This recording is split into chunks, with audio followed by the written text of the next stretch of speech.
Hi everyone, this is a Van de Graaff generator. The purpose of a Van de Graaff generator is to separate out electric charge. It has a belt running through the middle that you can see here.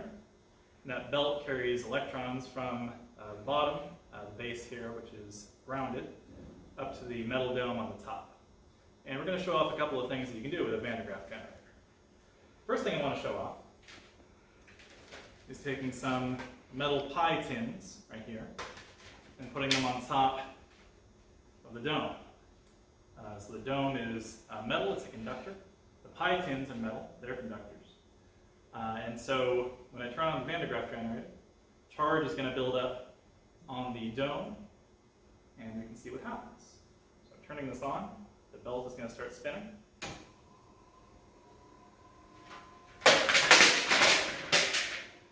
Those pie tins are going to fly off.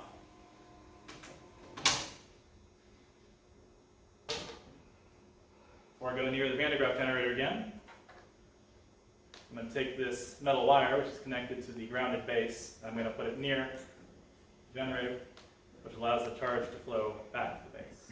It discharges the metal dome of the Van de Graaff generator. Next up,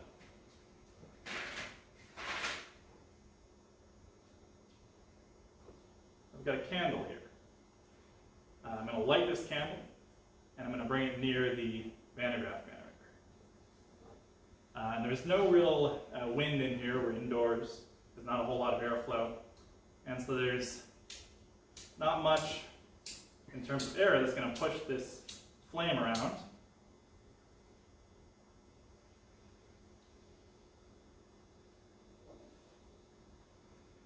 And so if I bring this flame near the generator, when it's discharged, nothing happens. But if I turn the Van de Graaff generator on, and then I bring the flame near to it, you can see that the flame moves. The flame is attracted to the Van de Graaff generator. And we can draw our own conclusions about what that means. And as more and more charge builds up on the generator, the flame is attracted more and more.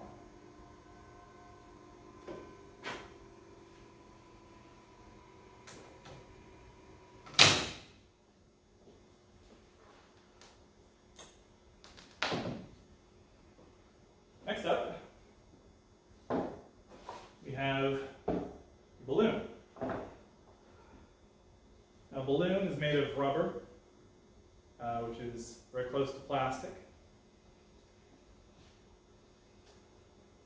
And I'm going to rub this balloon on my hair. My hair is essentially animal fur. We know what happens to a plastic object when it's rubbed on animal fur.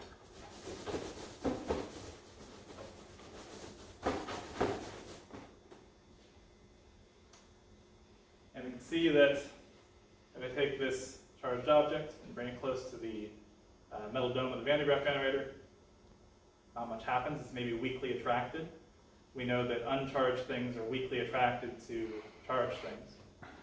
When I turn on the Van de Graaff generator, and it moves electrons from the bottom to the top, now, if I bring the balloon close, there's some real force between the balloon and the generator. You can see that angle in that string. And in fact, I can bring the balloon all the way around the generator. You can see that that force is repulsive everywhere. It's pretty impressive along the top.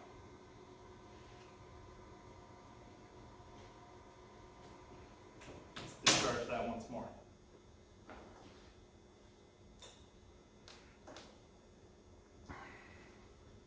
Next up, I have a gas lamp. Specifically, this is a neon lamp.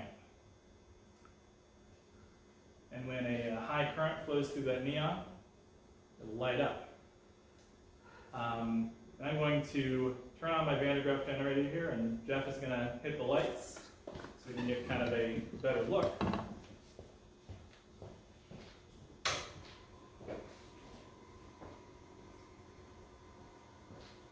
hold this neon gas lamp in two different orientations.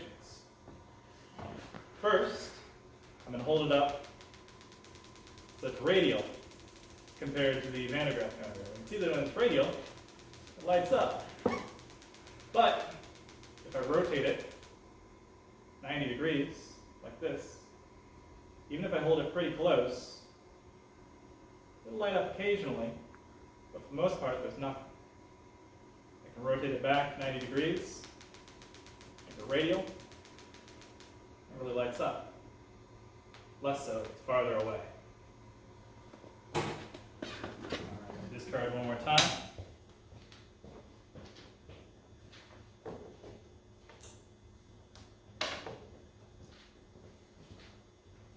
Now,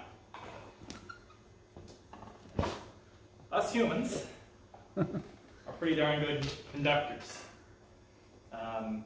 We are at our core sort of bags of salt water, which is pretty good at conducting electricity. So this time, instead of charging up, say, pie tins with this Van de Graaff generator, I'm going to charge up myself.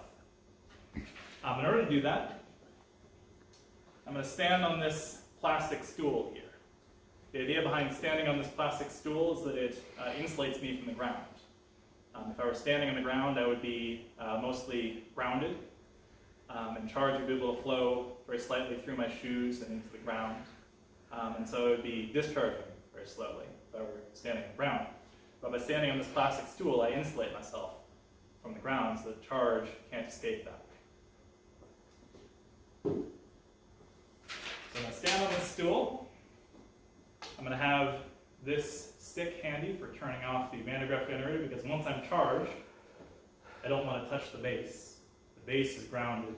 And if I'm charged up and I touch the base of this generator, I'm going to discharge quite suddenly, which is going to be very much like walking across a thick carpet and touching the door.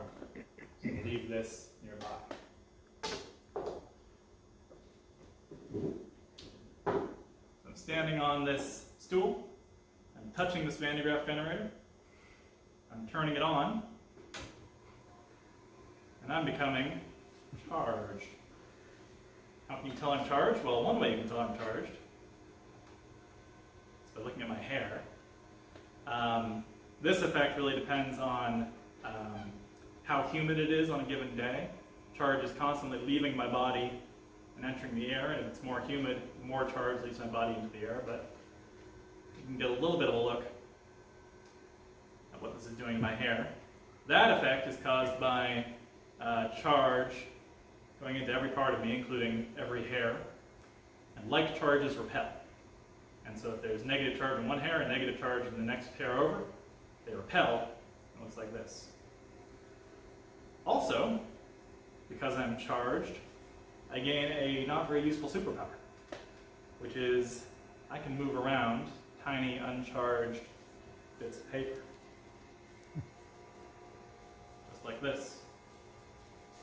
We know that charged things attract uncharged things, and so I can move these bits of paper around to my heart's content. All right, now I'm about ready to discharge myself, so the way I'm going to do that is I'm going to do it slowly. I'm going to take my hands off this Van de Graaff generator. I'm going to touch this insulating table, allowing charge to flow from myself into the table. I'm now pretty much discharged. I'm going to turn off my generator.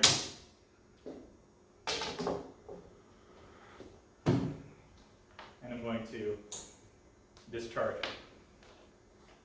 So that's a Van de Graaff generator. Let's move on to our next demo.